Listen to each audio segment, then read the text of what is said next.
Hey guys, welcome to the study with Mayank. मैं हूं आपका मयंक। आज हम लोग टेस्ट 39 के अंतर्गत यूपीएससी प्रीलिम्स से संबंधित भारतीय अर्थव्यवस्था और सरकारी योजनाओं के प्रश्नों को देखेंगे। तो चलिए स्टार्ट करते हैं आज का वीडियो। देखते हैं मैं क्या क्या डिस्कस करना है यहाँ पर। आज का पहला प्रश्न है, 15वें वित्त आयोग द्वारा संसाधन आवंटन की सिफारिशों के संदर्भ में निम्नलिखित कथनों पर विचार कीजिए। पूछा गया है कौन सा कथन सही है। इसने राज्यों और संघ के बीच ऊर्ध्वाधर हस्तांतरण को 50:50 के रूप में बनाए रखने की सिफारिश की है।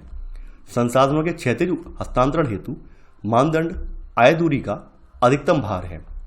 हाल ही में केंद्र सरकार ने वित्त वर्ष 2021-22 से आगामी 5 वर्ष की अवधि के लिए करों के वितरण पूल में राज्यों की हिस्सेदारी को 41% तक बनाए रखने से संबंधित 15वें वित्त आयोग की सिफारिश को स्वीकार कर लिया है। यानी कि यहाँ पर 15वें वित्त आयोग ने 50-50 की सिफारिश नहीं की है, बल्कि यहाँ पर कितनी की है, 59 केंद्र सरकार का होगा और 41 राज्य सरकार का होगा। तो यहाँ पर आपका पहला वाला कथन गलत हो जाएगा। सेकंड वाला जो कथन है ये आपका बिल्कुल सही है।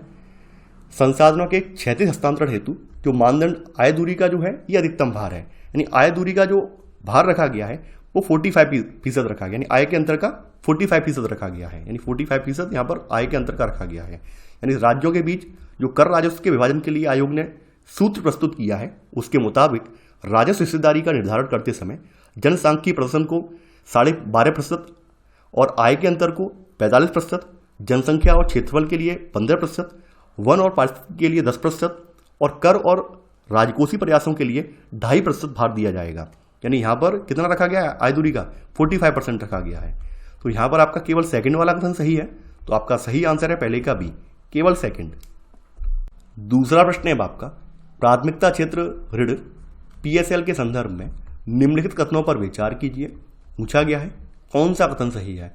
पीएसएल के तहत ऋण देना आरबीआई केवल अनुसूचित वाणिज्यिक बैंकों और क्षेत्रीय ग्रामीण बैंकों को अनिवार्य करता है। क्षेत्रीय ग्रामीण बैंकों को अपने समायोजित नेट बैंक क्रेडिट एएनबीसी का 100% पीएसएल को आवंटित करना होता है। आरबीआई बैंकों को अपने धन का एक निश्चित हिस्सा कृषि, सूक्ष्म लघु और मध्यम उद्योग, यानी जिनको आप एमएसएमई कहते हैं, निर्यात ऋण, शिक्षा, आवास, सामाजिक बुनियादी ढांचे, नवीकरणीय ऊर्जा जैसे अन्य क्षेत्रों में उधार देने के लिए बाध्य करता है। तो सभी अनुसूचित वाणिज्यिक बैंकों और विदेशी बैंकों को इन क्षेत्रों में ऋण देने के लिए समायोजित नेट बैंक क्रेडिट जो है एएनबीसी है, इसके 40% को अलग करना अनिवार्य है। यानी यहाँ पर केवल अनुसूचित वाणिज्यिक बैंक और क्षेत्रीय ग्रामीण बैंक ही नहीं है, बल्कि इसमें विदेशी बैंकों पर भी आरबीआई ने ये बात कही है। तो यहाँ पर आपका पहला वाला कथन गलत हो जाएगा। यहाँ पर आपका सेकंड वाला जो कथन है ये कथन गलत है। क्षेत्रीय ग्रामीण बैंकों, सहकारी बैंकों और लघु वित्त बैंकों का, यानी इनको पीएसएल का 75% एएनबीसी आवंटित करना है। यानी 100% आवंटित नहीं करना है, बल्कि इन्हें 75% यहाँ पे आवंटित करना है। तो यहाँ पर आपका 1 और 2 दोनों ही कथन गलत हैं। तो आपका सही आंसर है यहाँ पर ना तो 1 सही है और ना ही 2। तीसरा प्रश्न है आपका, निम्नलिखित में से कौन से कारण वर्ष 1991 के भुगतान संतुलन के संकट के लिए उत्तरदायी थे। आपको कूट का प्रयोग करके सही उत्तर का चयन करना है। पहला है अंतर्राष्ट्रीय स्तर पर तेल का उच्च मूल्य, अप्रवासी भारतीय श्रमिकों से प्राप्त होने वाली निजी प्रेषण में कमी, सरकार में विश्वास की कमी, स्वतंत्रता के बाद हस्तक्षेपकारी विकास रणनीति, औद्योगिक लाइसेंस की आवश्यकताएं। देखिए यहाँ पर 1991 में जो आपका बीओपी की समस्या क्रिएट हुई थी, बैलेंस ऑफ पेमेंट वाला जो संकट, भुगतान संतुलन वाला संकट जो क्रिएट हुआ था, उसके लिए सबसे बड़ा जो कारण था वो था अंतर्राष्ट्रीय स्तर पर तेल का उच्च मूल्य। उसका रीजन ये था कि जो खाड़ी युद्ध हुआ था इसकी वजह से कच्चे तेल की कीमतों में उल्लेखनीय वृद्धि हुई और जिसका सीधा प्रभाव जो है भारत की विदेशी मुद्रा भंडार पे पड़ा। तो एक कारण आपका ये भी था। इसके अलावा खाड़ी युद्ध के परिणाम स्वरूप जो प्रवासी भारतीय जो कि खाड़ी देशों में काम कर रहे थे, तो उनसे प्राप्त होने वाला जो रेमिटेंस है यानी प्रेषित धन है उसमें भी भारी गिरावट आई। तो ये भी एक रीजन था जिसकी वजह से हमारे पास यानी भुगतान करने के लिए पैसे नहीं बचे। अगला है सरकार में विश्वास की कमी, क्योंकि उससे पहले जो सरकारें बनी थी गठबंधन सरकारें बनी थी और वो बहुत ज़्यादा स्थिर सरकारें नहीं थी। तो कहीं ना कहीं जनता की जो है सरकार में, जनता का जो है सरकार में विश्वास नहीं था, यानी सरकार में विश्वास की कमी थी। इसके अलावा स्वतंत्रता के बाद हस्तक्षेपकारी विकास रणनीतियाँ, आपने ये जाना है स्वतंत्रता के बाद ज़्यादातर जो आपकी रणनीतियां बनी हैं वो पंचवर्षीय योजनाओं के माध्यम से बनी हैं, और मोस्टली जितनी योजनाएं थी उन पर केंद्र सरकार का नियंत्रण था, हद से ज़्यादा नियंत्रण था। तो ये भी एक कारण था जिसकी वजह से प्राइवेट सेक्टर फल फूल नहीं पाया है और सरकार को बहुत ज़्यादा आय अर्जित नहीं हो पाई है, और ऐसे करके सरकार के पास जो रिजर्व भंडार है वो खाली होता चला गया है। इसके अलावा औद्योगिक लाइसेंसिंग की आवश्यकताएं हैं, यानी जटिल औद्योगिक लाइसेंस की आवश्यकताएं हैं, ये भी एक बहुत बड़ा कारण थी। इसकी वजह से कहीं ना कहीं 1991 का भुगतान संतुलन संकट क्रिएट हुआ। तो यहां पर ये सभी कारण उत्तरदायी थे। तो आपका सही आंसर है तीसरे का डी वाला।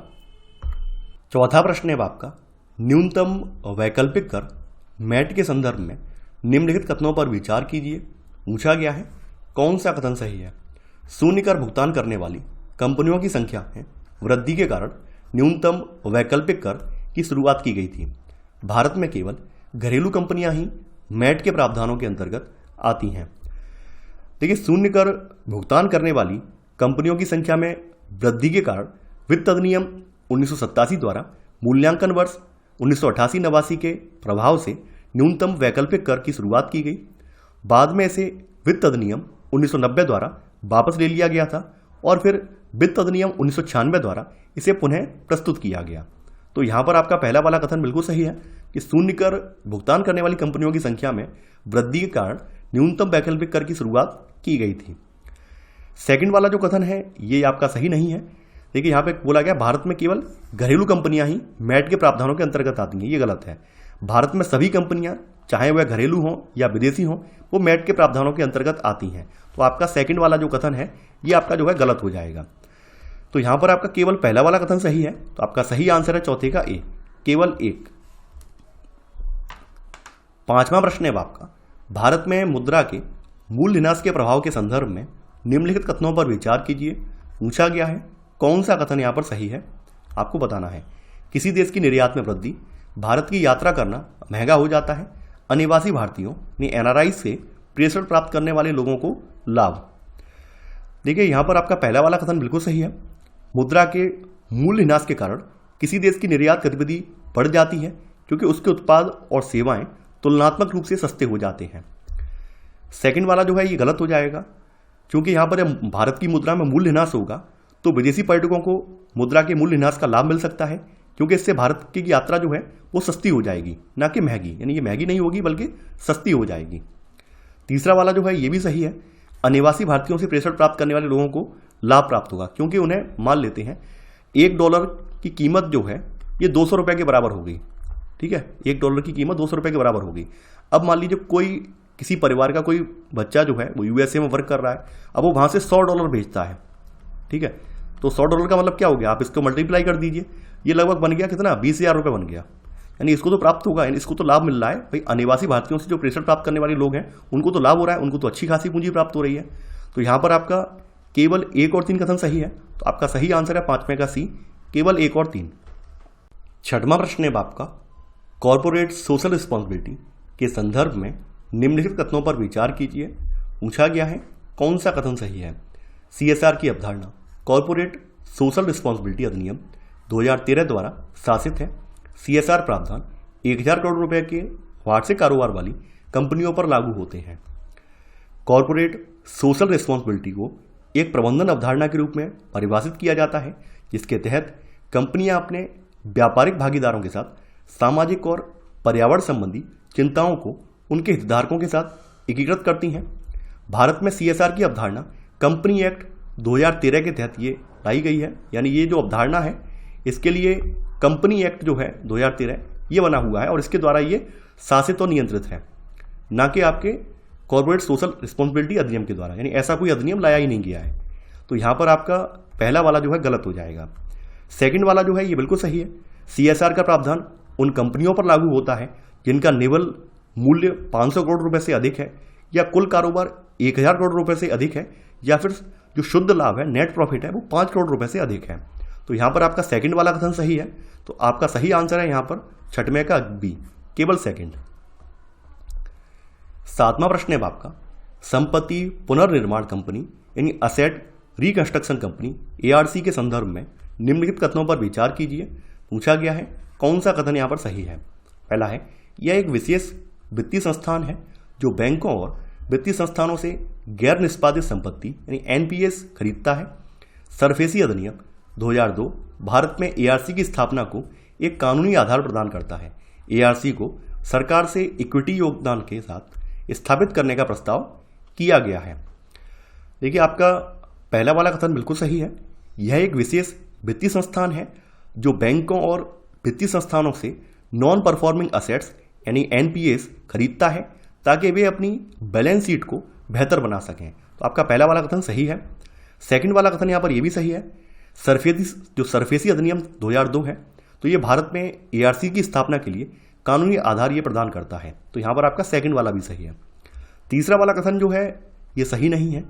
बजट 2021-22 में परिसंपत्ति पुनर्निर्माण कंपनी यानी कि एआरसी, इसको राज्य के स्वामित्व वाले और निजी क्षेत्र के बैंकों द्वारा स्थापित करने का प्रस्ताव किया गया है और ये बात कही गई है कि सरकार इसमें कोई इक्विटी योगदान नहीं देगी।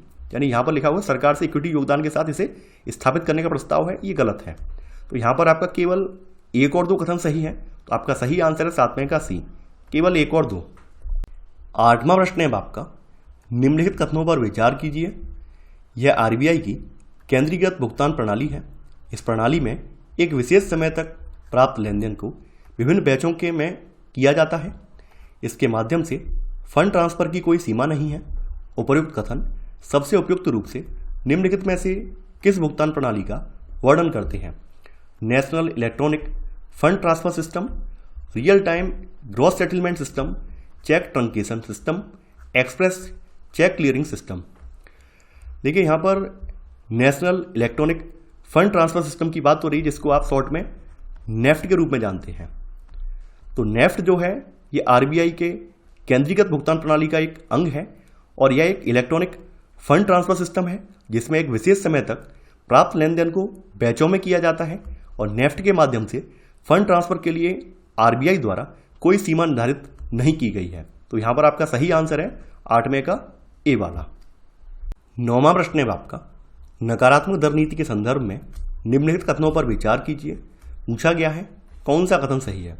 इस नीति के तहत बैंकों को केंद्रीय बैंक के पास मुद्रा का अतिरिक्त भंडार रखने के लिए ब्याज का भुगतान करने की आवश्यकता होती है। इस नीति को प्रणाली में अधिक तरलता के कारण अति मुद्रास्फीति का अनुभव करने वाले देशों द्वारा अपनाया जाता है। देखिए, आपका पहला वाला कथन बिल्कुल सही है। नकारात्मक दर नीति के तहत सभी वित्तीय संस्थाओं को केंद्रीय बैंक के पास मुद्रा का अतिरिक्त भंडार रखने के लिए ब्याज का भुगतान करने की आवश्यकता होती है। तो यहाँ पर आपका पहला वाला कथन सही है। सेकंड वाले कथन की अगर हम बात करें तो सन 2008 में लेहमैन ब्रदर्स के दिवालिया हो जाने के पश्चात वैश्विक आर्थिक मंदी से लड़ने के लिए कई केंद्रीय बैंकों ने अपनी दरों को घटाकर शून्य के आसपास कर दिया था। एक दशक बाद भी सुस्त आर्थिक विकास दर के कारण कई देशों में ब्याज दर अभी भी कम बनी हुई है। यानी कि ये अधिक तरलता के कारण नहीं हुआ है, बल्कि कम तरलता की वजह से स्थिति ये क्रिएट हुई है। ठीक है, तो उस वजह से यहाँ पर ये नकारात्मक दर नीति का कॉन्सेप्ट यहाँ पर अपनाया गया है। तो यहाँ पर आपका सेकंड वाला जो कथन है ये गलत हो जाएगा, केवल पहला वाला सही है। तो आपका सही आंसर है 9वें का ए, केवल 1। 10वां प्रश्न है आपका, करों के विभाज्य पूल में राज्यों के हिस्से के निर्धारण के लिए 15वें वित्त आयोग ने निम्नलिखित मानदंडों में से किसका उपयोग किया है? जनसंख्या का आकार, जनजातीय आबादी, राज्य की जीडीपी का आकार, औद्योगिकरण कारक। देखिए, इसमें जनसंख्या का आकार उपयोग किया गया है मानदंड के रूप में। जनजातीय आबादी भी नहीं है, राज्य की जीडीपी का आकार भी नहीं है और औद्योगिकरण कारक भी नहीं है। यहाँ पर आय अंतर है, जनसंख्या है, इसके अलावा इसमें वन क्षेत्र है, वन और पारिस्थितिकी है, जनसांख्यिकी प्रदर्शन है और टैक्स के प्रयास हैं। तो यहाँ पर इनमें से केवल यहाँ पर पहला वाला दिया हुआ है, तो आंसर है आपका 10 का ए, केवल 1। 11वां प्रश्न है आपका, उपभोक्ता कल्याण कोष CWF के संदर्भ में निम्नलिखित कथनों पर विचार कीजिए। पूछा गया है कौन सा कथन सही है? इसे केंद्रीय वस्तु एवं सेवा कर यानी CGST अधिनियम 2017 के तहत स्थापित किया गया था। इस कोष का संचालन वित्त मंत्रालय द्वारा किया जाएगा। देखिए, आपका पहला वाला कथन बिल्कुल सही है। इसे केंद्रीय वस्तु और सेवा कर अधिनियम 2017 के तहत स्थापित किया गया था और वर्ष 1992 के उपभोक्ता कल्याण कोष नियमों को CGST नियम 2017 के तहत शामिल कर लिया गया है। सेकंड वाला कथन आपका जो है ये सही नहीं है। यह कोष राजस्व विभाग द्वारा स्थापित किया गया है और उपभोक्ता मामलों के विभाग द्वारा संचालित किया जा रहा है, न कि वित्त मंत्रालय के द्वारा। तो यहाँ पर आपका केवल पहला वाला कथन सही है, तो आपका सही आंसर है यहाँ पर 11 का ए, केवल एक। 12वां प्रश्न है आपका, निम्नलिखित कथनों पर विचार कीजिए। पूछा गया है कौन सा कथन सही है। एक माइक्रो फाइनेंस इंस्टीट्यूशन उन लोगों को ऋण प्रदान करता है जिनकी बैंकिंग सुविधाओं तक पहुंच नहीं है। भारत में 5 लाख रुपए से कम की राशि के लिए दिए गए ऋण को सूक्ष्म ऋण माना जाता है।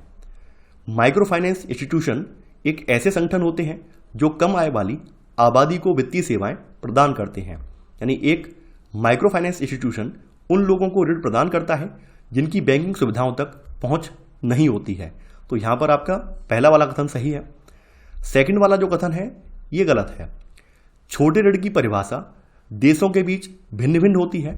भारत में 1 लाख रुपए से कम के सभी ऋणों को सूक्ष्म ऋण माना जा सकता है। यानी भारत में 1 लाख रुपए से कम का कोई भी ऋण है उन सभी ऋणों को सूक्ष्म ऋण के दायरे में रखा गया है, ना कि 5 लाख रुपए से कम के को।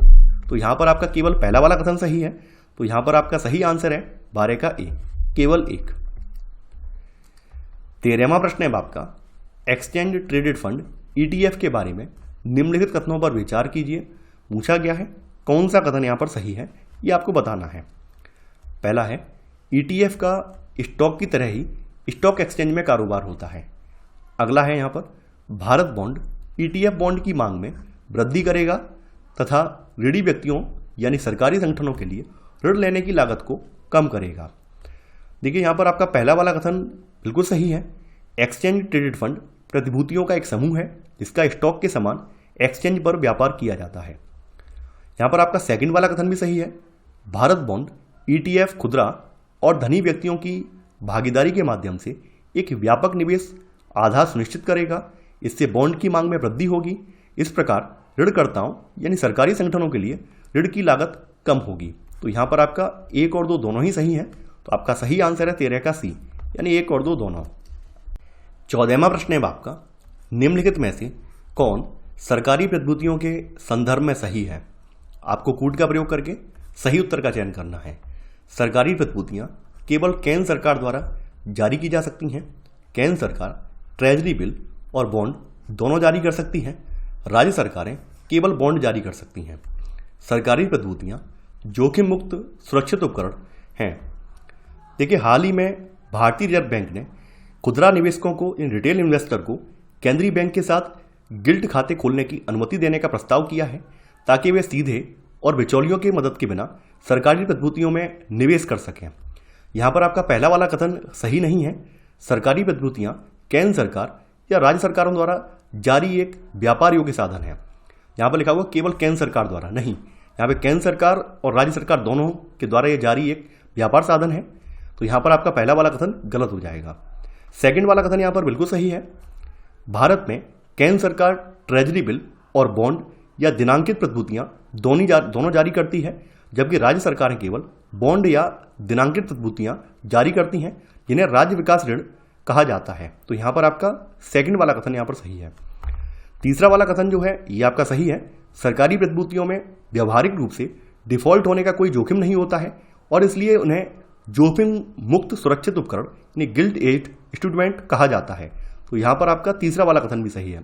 यहाँ पर आपका 2 और 3 कथन सही है, तो आपका सही आंसर है 14 का बी, केवल 2 और 3। 15वां प्रश्न है आपका, निम्नलिखित कथनों पर विचार कीजिए। पूछा गया है कौन सा कथन सही है। वेज एंड मीन्स एडवांस योजना सरकार की प्राप्तियों और भुगतान के नकदी प्रवाह में अस्थायी बेमेल को दूर करने के लिए शुरू की गई थी। WMA योजना के तहत सरकार भारतीय रिजर्व बैंक से तत्काल नकद ले सकती है। WMA योजना के तहत निकासी के लिए सरकार द्वारा RBI को कोई ब्याज नहीं देना पड़ता। देखिए WMA योजना वर्ष 1997 से शुरू की गई थी। इसका उद्देश्य सरकार की प्राप्तियों और भुगतान के नकदी प्रवाह में अस्थायी बेमेल को दूर करना था। यदि आवश्यक हो तो सरकार भारतीय रिजर्व बैंक से तत्काल नकद ले सकती है, लेकिन उसे 90 दिनों के अंदर यह राशि लौटानी होगी। तो यहाँ पर आपका सेकंड वाला भी सही है। तीसरा वाला जो है ये सही नहीं है। यानी यहाँ पर बोला गया कि WMA योजना के तहत निकासी के लिए सरकार को RBI को कोई ब्याज नहीं देना पड़ता है, ये गलत है। देखिए इस पर ब्याज जो है वो मौजूदा रेपो दर पर लगाया जाता है। यदि WMA 90 दिनों से अधिक हो जाता है तो इसे ओवरड्राफ्ट के रूप में माना जाएगा और ओवरड्राफ्ट पर ब्याज दर रेपो दर से 2% अधिक होती है। तो यहाँ पर आपका केवल 1 और 2 सही है, तो आपका सही आंसर है 15 का बी, केवल 1 और 2। तो ये था हमारा आज का वीडियो। आई होप आपको आज का वीडियो पसंद आया होगा। आप लोग इस वीडियो को लाइक और शेयर करना बिल्कुल ना भूलें। तो चलिए आज के लिए बस इतना ही। Thanks for watching. जय हिंद।